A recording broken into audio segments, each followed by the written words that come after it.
Good evening, everybody. Welcome to Calls. This is the 2023 3M Open Initial Research Show. It has been an exciting weekend.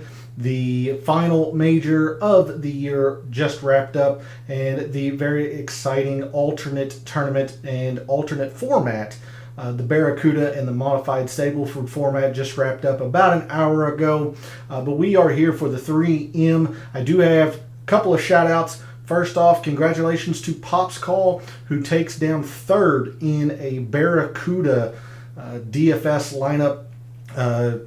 GPP wasn't very expensive, but still taking down third. Quite a bit of return on investment for that entry, so congratulations, Pop's Call. And hopefully from the title of the video and the thumbnail, you can tell that the big winner of the community this week finally is yours truly. That's right.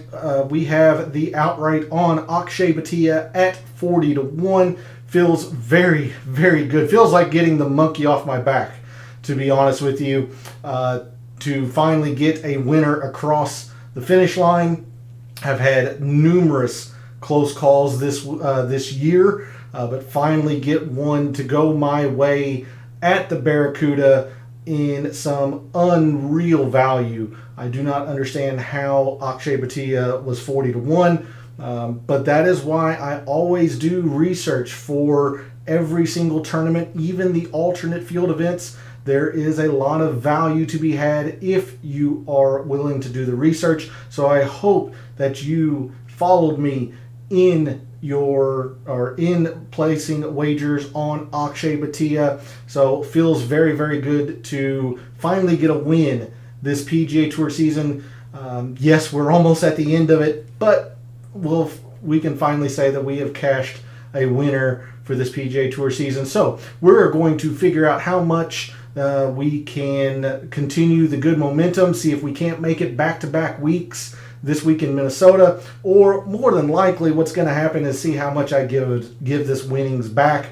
But we are here for the 3M. So all statistics provided tonight and every night are from fantasynational.com. It is the best tool out there for your money. It's going to make you a much smarter golf gambler. It's going to make you a much better golf DFS player. It has all of the tools at your fingertips.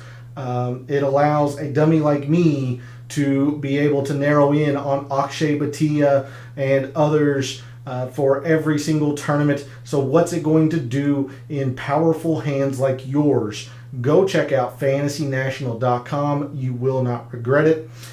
In the description to the video, there are links to all of the social media. First off, my Twitter and Instagram, where I will have some research for the 3M coming out tomorrow afternoon.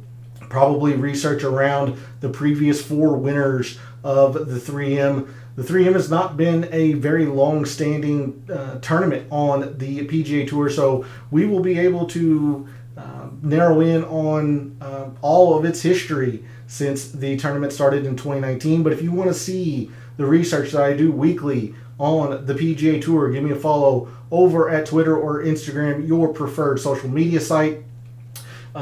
Twitter is also where I place my betting cards, and you would have seen that I had the Akshay Bhatia outright this week for the Barracuda. We won't mention anything about the Open Championship. I don't even think that tournament was played as far as I'm concerned. But if you want to see the weekly wagers that I make for the PGA Tour every week, then give me a follow over at Twitter. And Twitter is also where I post my baseball 3 up, 3 down, quick hitting analysis, 3 players I think will be pretty good plays in DFS for the day, 3 players that I don't. We're going to look to get back onto that content here fairly soon as the summer slows down. Probably looking at late August or early September. So if you're interested in that content as well, give me a follow over at Twitter. And then finally for social media, Gabe's Twitter is in the description as well. He writes a very good article called The Fringe. I highly suggest that you go give him a follow and subscribe to that article. And if you are subscribed to that article, you are going to have access to his Substack chat, in which we both participate on Wednesday evenings to continue the DFS talk. after calls on Wednesday evening. I want to make sure I correct myself. That is his Substack chat. He is nice enough to host me and allow myself to come in that chat as well. So make sure you go give Gabe a follow and subscribe to that article. It's a very, very good read. And he also puts out weekly information regarding the past performance of players, similar to what I do. And he also keeps a very up-to-date current form spreadsheet as well. So a lot of great information over there from Gabe as well. Go show some support to Gabe. And then finally, for this intro, we are live. Chat is open. If you had success for the Open Championship or the Barracuda, please jump in chat or let me know or via social media. I want to be able to shout out members of the community who have success. So jump into chat if you had success or how you think the Open Championship was from a viewing standpoint. Are you happy with Brian Harmon's win? All of that stuff. What do you know of the 3M? Who are your early favorites for the 3M? All that good stuff. Jump into chat. Would love the interaction this evening. So let's do our initial research for the 2023 3M Open. And we're going to start, as we always do, on a Sunday evening when the tournament fact sheet is out, over at the GCSAA. And we are in Blaine, Minnesota, just off of your screen up here. So we're in Blaine, Minnesota at TPC Twin Cities. You can see here that TPC Twin Cities is set up as a par 71, measuring 7,431 yards. So a pretty long course, to be honest with you. A pretty long course. Not sure if we're going to want to look at long course metrics, but certainly something that we will want to keep our eye on. The stimp meter is listed at 12, which would be fast and almost lightning. We'll see in the historic conditions that the green speeds did get to lightning at some points last year. But there's a look at TPC Twin Cities in a baseline look. Par 71, 7,431 yards. I'm going to skip a little bit here. This is an Arnold Palmer original design, but it was renovated very recently by Steve Winslow in 2018. The year later, the inaugural 3M begins on the PGA Tour from 2019. But nothing specific with Architect in Fantasy National. But Steve Winslow has had his hands on quite a few courses on the PGA Tour. So if you want to do a quick Google search on some of those courses, it would probably be well within reason to see if perhaps some of those courses play like the 3M. As far as TPC Twin Cities, we have some pretty large greens here, 6,500 square feet, about the size of the greens or the figure that I saw for Royal Liverpool.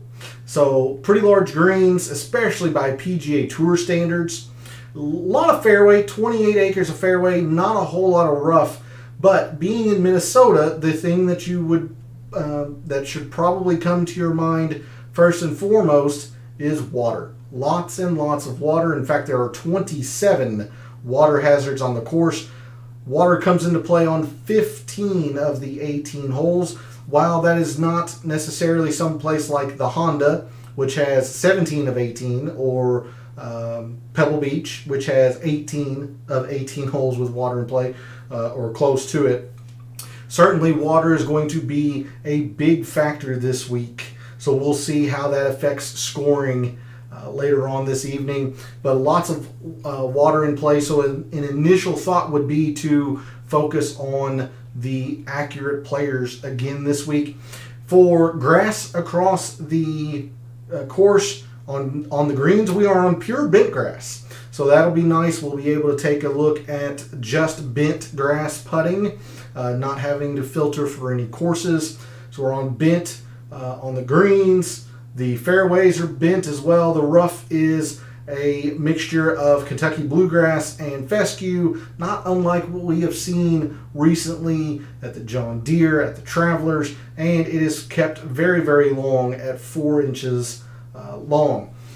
So there's a look at TPC Twin Cities from a GCSAA tournament fact sheet. Again, a long par 71. Not sure if we're going to focus on long course metrics. We'll take a look at them tonight. But we'll have to wait until tomorrow, and I do a little bit more research and get prepped for this week if we're going to focus on long courses. Larger than normal or average greens, lots and lots and lots of water in play, and we are on bent grass greens. So there's a look at the 3M and TPC Twin Cities from a GCSAA tournament fact sheet. We'll move on over to Fantasy National. And a few bigger names in the field this week. Of course, you would expect a little bit of hangover, I guess, or some of the top players not coming or rushing over back to the States from the Open Championship. But your defending champion, Tony Finau, is here. Hideki, Sung Jae, Gary Woodland, Nikolai Højgaard. These players had some pretty good Open Championships. Gary Woodland notwithstanding, and of course Tony Finau missing the cut. But Akshay Bhatia, the win at the Barracuda, Sepp Straka and his extremely strong performance at the Open Championship, and Justin Thomas, Cameron Young. So a few bigger names here for the 3M. More than likely, this is going to be a lot of the players' final tune-up. I would think, except for maybe Justin Thomas, depending on how he performs, since he is right on the FedEx Cup playoff bubble. But with this being the penultimate week of the regular season, it is going to be pretty nail-biting the next couple of weeks. Of course, with 3M this week and the usual season wrap-up of the Wyndham Championship next week. That's right, the PGA Tour regular season does end next week. So very important tournament here in Minnesota. Let's go ahead and take a look at some long course metrics. Of course, we saw in the GCSAA tournament fact sheet that this is over 7,400 yards, 74.31 to be exact. So our top performers in the field this week at the 3M on long courses in the past 18 plus months, going back to the beginning of 2022. Top long course performers: Sam Stevens, Sung Jae, Michael Kim, Matt Kuchar, Nate Lashley, Hideki, Nico Echeverria, Kevin Chappell, Justin Thomas, and Akshay Bhatia. Let's see, anything else that we want to do in terms of a high-level overview? No, not really. Let's go ahead and just jump straight to the course breakdown in Fantasy National. And the first thing I like to do when looking at a scorecard and difficulty for course, let's find the 9th and 10th most difficult holes, figure out where par is. Well, the 9th is slightly under par. The 8th is still slightly under par. 7th under par. The 6th is right at par. I'll back this out. I think that needs to come out a little bit. No, it looks like it's all right. Yeah, so if the 6th most difficult hole is where par falls, this would signify that it's an easy tournament.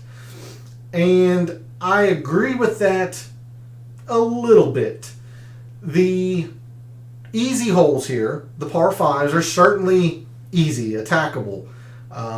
You've got a 2.5% eagle rate, plays to a half a shot under par.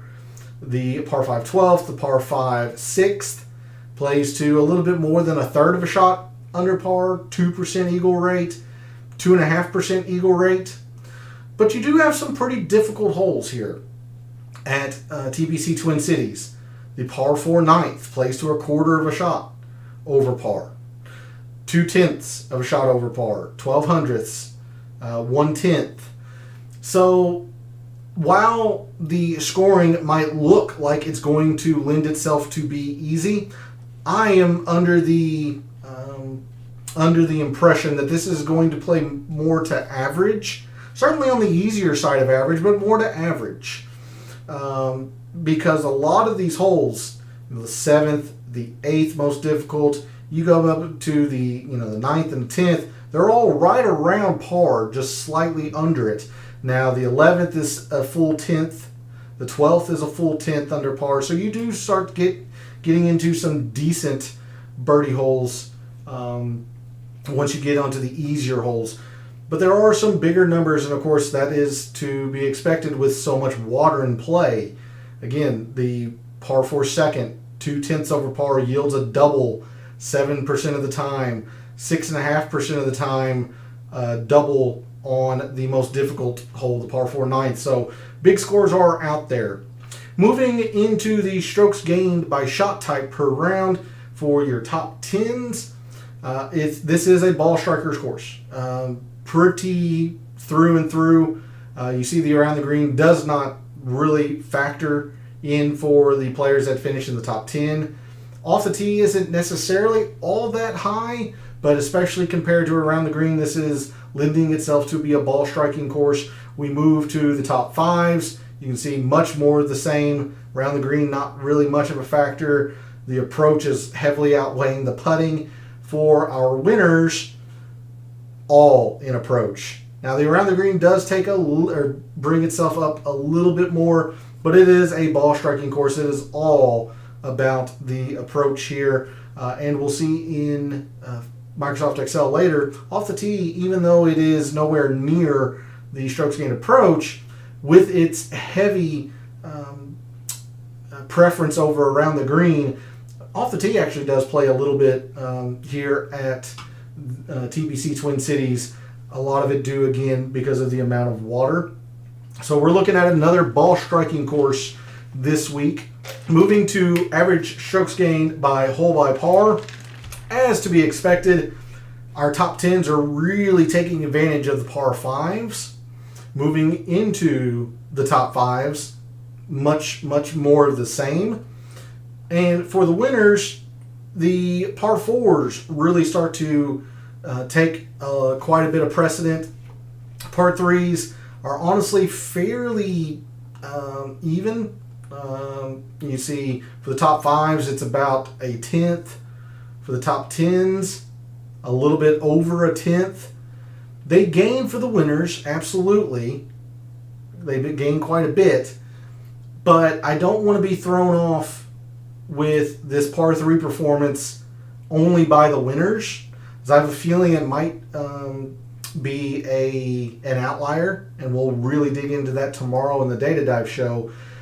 The par 5s are going to be important. Now, the winners haven't necessarily played them all that well, but you do have to score on the par 5s, just like you do at the Barracuda and in most PGA courses. The par 5s are where it's at here at TPC Twin Cities.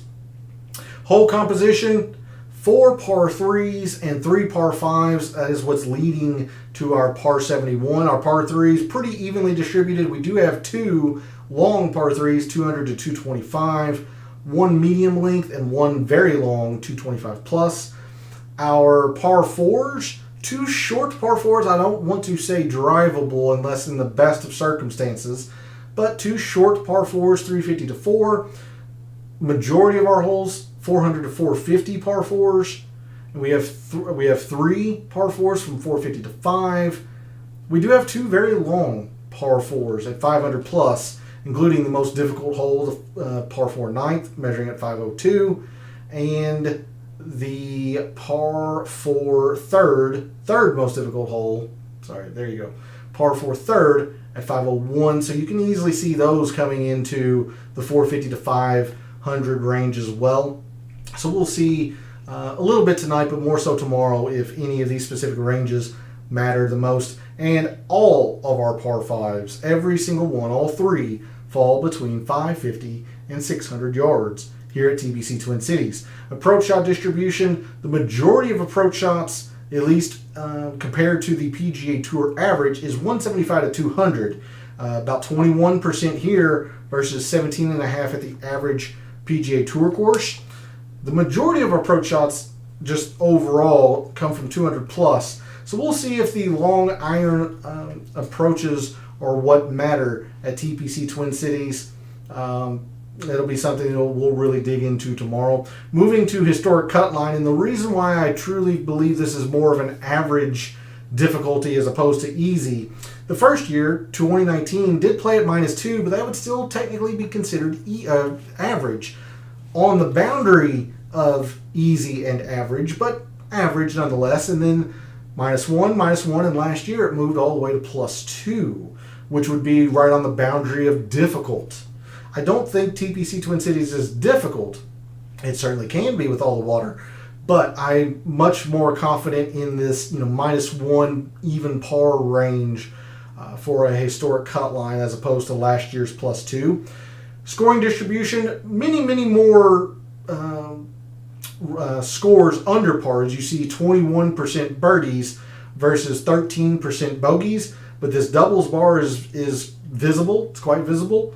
2%. The Eagles bar, not really much of a factor here. Less than a thousandth, or excuse me, less than a 100th, about 5,000ths. So yes, more scores under par than under par. It'll play on the easier side of average, but I still think it's going to be average. Driving accuracy, a little bit higher here than the PGA or average PGA Tour course. That is a lot of it to do with the amount of water in play. So players can club down just to make sure they are in play and trying to take big numbers out of play. Excuse me. The green regulation percentage, much higher.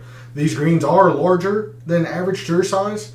Excuse me, water went down the wrong pipe. 71.5% green and regulation percentage here at TPC Twin Cities versus 65 and some change at the average tour event. So much higher green and regulation percentage.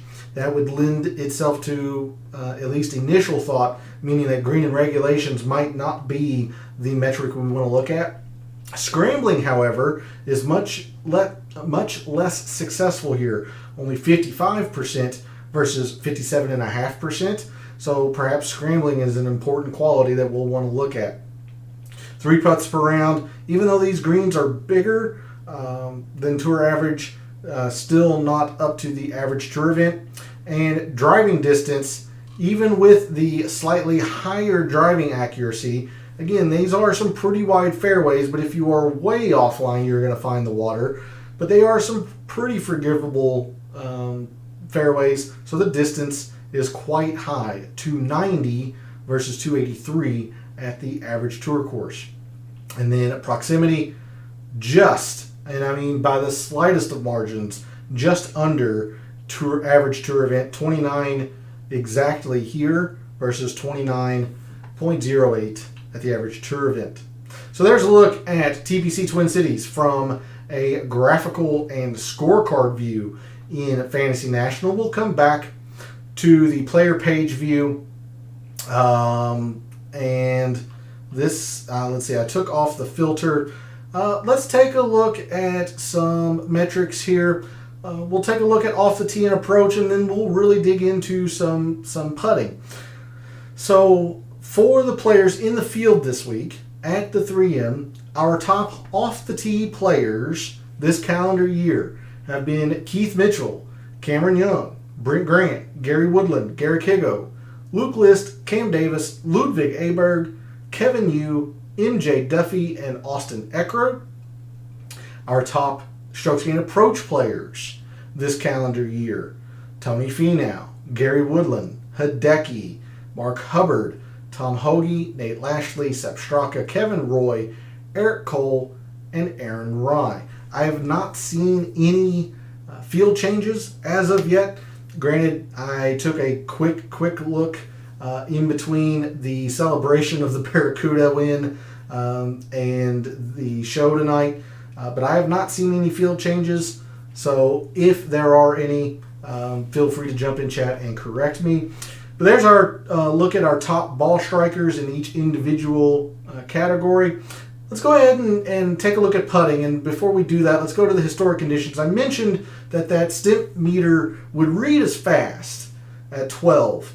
However, we did get a few rounds of lightning last year, but every other round before then has been fast. So it's safe to say that we're going to be looking at least fast bent greens, but you might want to take a look at some lightning bent greens as well. And in terms of difficulty, this is another reason why I truly feel that it's going to play much more into the average difficulty. The first year was mainly easy, 3 rounds of easy and an average. And then 2020 you had half and half, easy and average. All of 2021 was average, and then last year actually played difficult. But you do see that the wind had picked up quite a bit last year. 2 rounds of moderate wind and 2 rounds of windy conditions. So depending on the wind, it could get a little bit more difficult. We'll take a look at the forecast for the first time this week tomorrow at the beginning of the Data Dive show, but I'm not going to do anything with scoring relative to par. I just think it's going to be average. More so, I was looking at the green speeds. So we're going to look at some fast and lightning bent greens. For putting, you can see the rough length has always been long. So we will move this back to, I'm hoping 2022 will be enough. I am not sure if it will be, but we know we're on bent greens, and every single round has been classified as fast or lightning. So our top putters in the field, oh yeah, there's plenty enough of rounds. So our top putters on fast and lightning bent greens since the beginning of 2022 have been Christian Bezadenhout, Justin Lauer, JT Poston, Saying You'll Know, Austin Cook, Justin Suh, Patrick Rogers, Ricky Barnes, Sung Jae, and Chesson Hadley. So perhaps give those players a little bit of a look. But more so, we saw in the course breakdown graphically that this is a ball strikers course, so you definitely want to focus on the off the tee and approach players early on in your research this week.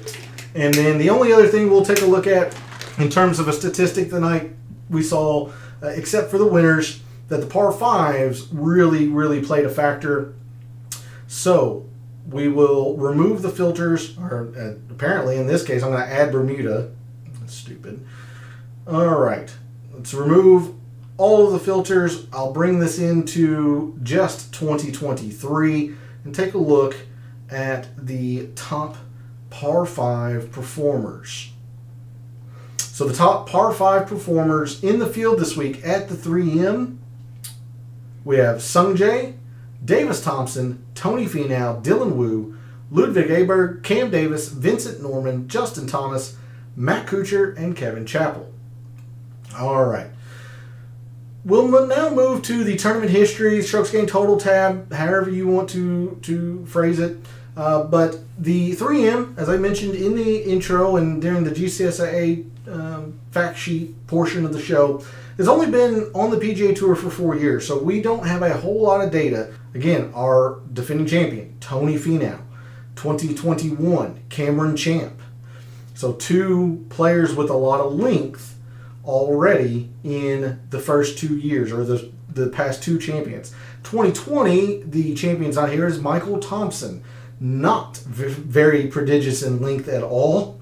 And then at 2019, the initial or inaugural winner was Matthew Wolff, somebody who had length before going to live. So 3 of the 4 years, a lot of length has been the champion. We'll see moving forward throughout the week if that is necessary in terms of elite finishes and high leaderboard success. But at least in terms of champions, 3 of the 4 winners at the 3M have had a lot of length. In terms of players who have played the 3M well, Tony Finau is our leading strokes gained total player by a wide margin. The defending champion, another tie for third, nothing outside of a top 30. Adam Hadwin has played very well, 2 top 10s and a middling performance. Bryce Garnett, 4 for 4. Adam Long is 3 for 4 with a runner-up. Emiliano Grillo, 2 for 3. kind of all or nothing. Runner-up last year to Finau. T3 in 2020, misses the cut in 2021.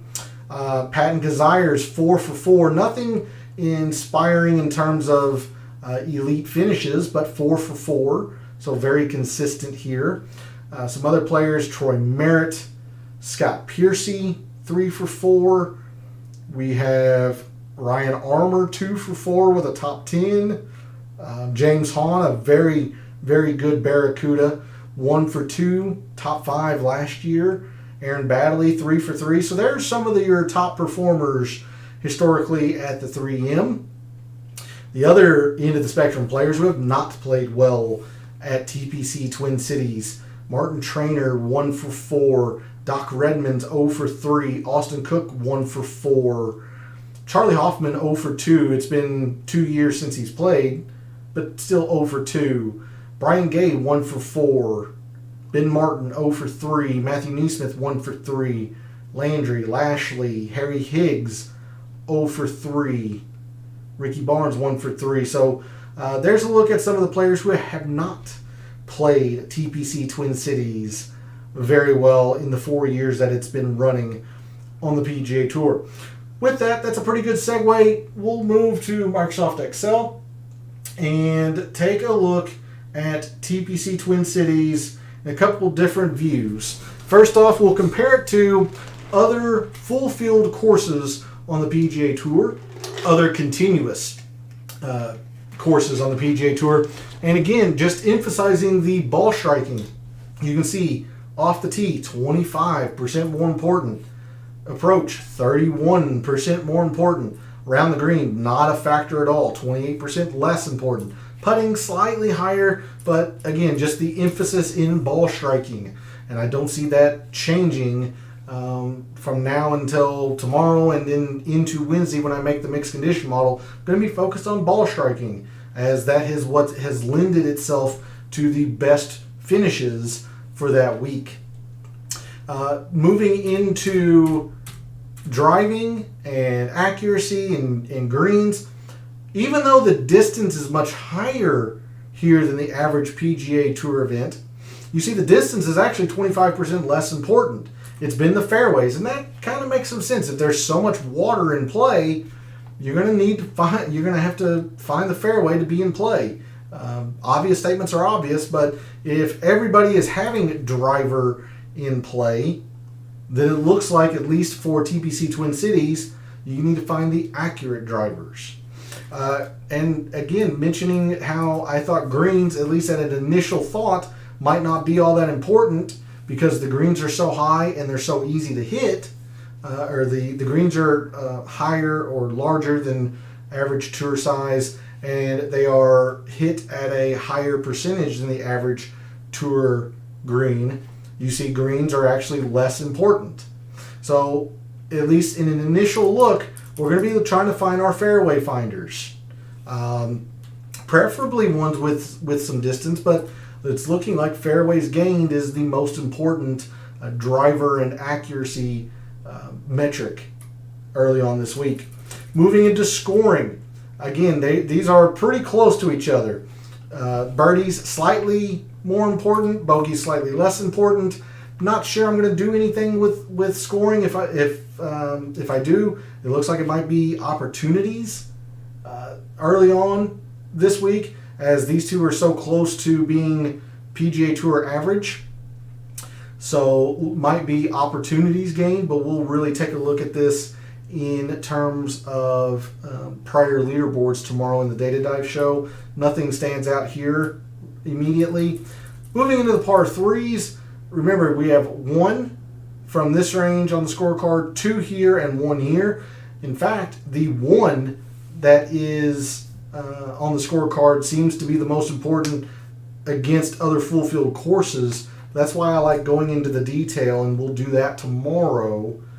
But that's why I like going into the detail. Sometimes it can be a little bit misleading. But in terms of overall, par threes are slightly less important than the average full field course. Doesn't seem like it really plays a whole lot of a factor into elite finishes. We certainly saw that for top 10s and 5s. Now the winners have played these well. I have a feeling that might be an outlier contributing to that. Par 4s, pretty high, 12%. Again, we have we have 3 from this range, 2 from this range, but the 2 that measure 500 plus are 502 and 501, so you can easily see those dropping into this length here. So we'll see. We'll take a look at it in terms of detail tomorrow. But par 4s seem to be carrying some weight.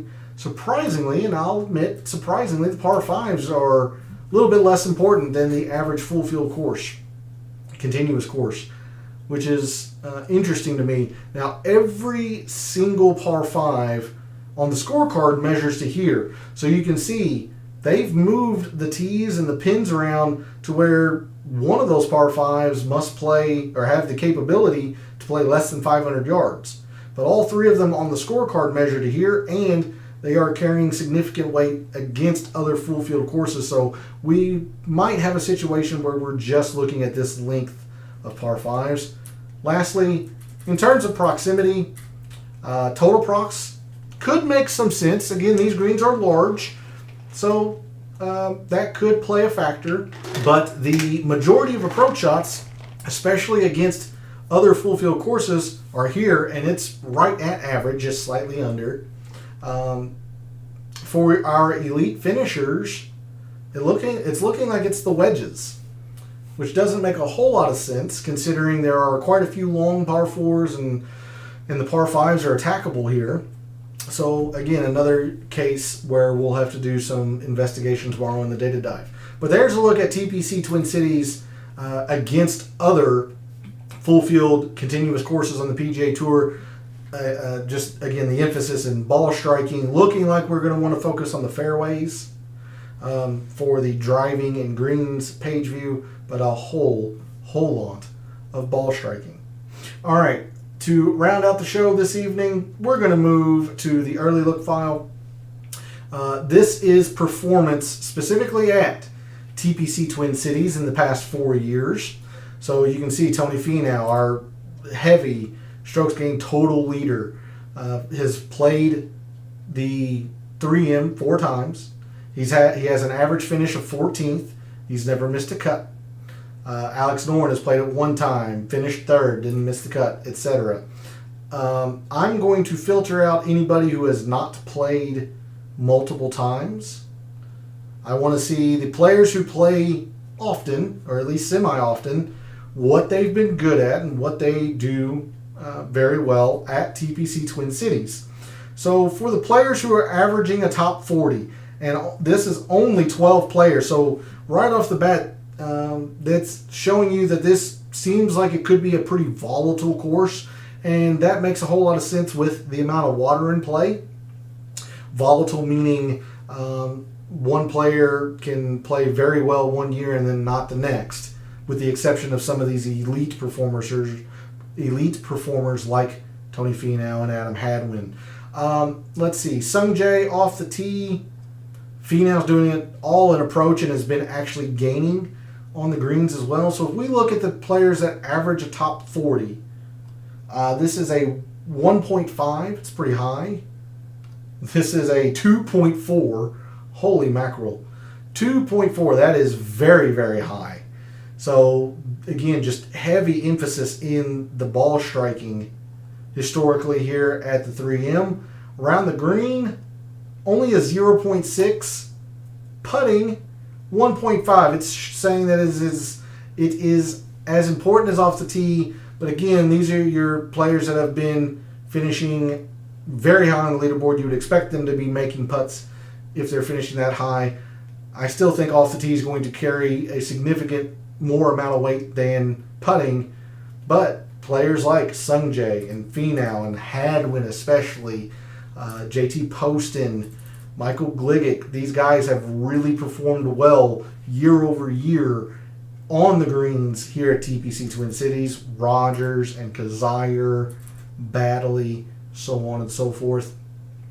Moving forward, again, the players who have averaged a top 40, okay, so look at this. Oh, I'm sorry, that's good drives gained. Still, it applies. Not a single player negative in terms of good drives gained who's averaged a top 40. You don't need distance. It doesn't hurt. But Chez Reavie, never going to be long. Bryce Garnett, Lee Biota, Poston, these guys aren't long. They've had a lot of success here at the 3M. Again, it doesn't hurt. Patrick Rogers has had some length here. Cam Davis is long. Tony Finau, obviously. Cam Champ, your winner in 2021, always going to be long. But it's not mandatory. And there's quite a few more players negative in fairways than I would have thought. Finau is a little bit under field average for fairways. Lee Biota is essentially field average, but Gligic and Rogers are really poor. And that's going to bring this average down. It's still a 2.2, whereas if we look at greens, that is a 2.5. So look at the heaviest concentration of green here, 9, 6, and 5.5 versus over here. Yeah, you do have a 6.5, but quickly gets into 5 and 3.5 and 2.5. I'm still thinking fairways. Quickly looking at scoring, birdies versus bogeys for the players who have averaged the top 40, 2.1, 2.2. So again, a lot of what we've seen, at least in one night of research, very, very even birdies versus bogeys. I'm not sure there's going to be a lean this week. Might be looking at opportunities. All right, pars 3s, 4s, and 5s. Par 3s, Sungjae's not played them well. Finau's been okay. Cameron Champ, okay. So already we might have an idea as to an outlier on the par 3s. Champ was a champion, and he's played the par 3s extremely well here in his 3 years. For the players who have averaged the top 40, this is a 1.0. The par 4s, a 3.5, heavy emphasis. It's off your screen, I know, but par 5s, 1.5. What I would expect. So par 5s are carrying a significant amount more weight than the par 3s. And I think I think we'll see when we go through prior leaderboards, Cameron Champ's probably going to be an outlier in terms of performance on par 3s, or somebody is more than likely looking like it's Cam Champ. Moving across here, par 4s. Anything stick out? Yeah. The 400 to 450, you don't have a lot of players that are negative except for Adam Long. Okay. And the majority of the par 4s do fall into this range. So take that what you will. 350 to 4s also seem like they are fairly significant. Okay. Par 5s, all of them fall into the 550 to 6. Only one player negative in terms of par 5s and from that range. So we're more than likely looking at a week where we just focus on this specific range of par 5s. More than likely. Lastly, we'll take a look at proximity. Total procs, there's some big numbers in here, but you got some really bad numbers in here too. Gligic and Rogers. If we look at 175 to 2, doesn't really look all that correlating. 200 plus doesn't. Well, that's a fairly big number, I suppose. You got a couple of bad performers in Hadwin and Rogers. Lee Biota's been very good from that length. I don't know. All right, I'll bring you back to the best average finish, bring in everybody back in the field. But that's going to do it for the 3M initial research show, a little bit shorter. I flew through this. I'm just excited. I finally hit a winner this year. So Akshay Bhatia comes through at the Barracuda at 40 to 1. But thanks for tuning in, watching, listening, supporting the channel, liking the videos, commenting, subscribing. It's always appreciated. Even through the weeks where I don't hit winners and I come close, and some weeks I don't come close at all. And it makes it all worth it whenever you all join me in success when the weeks that we can get the winner across the finish line. So thanks for all the support.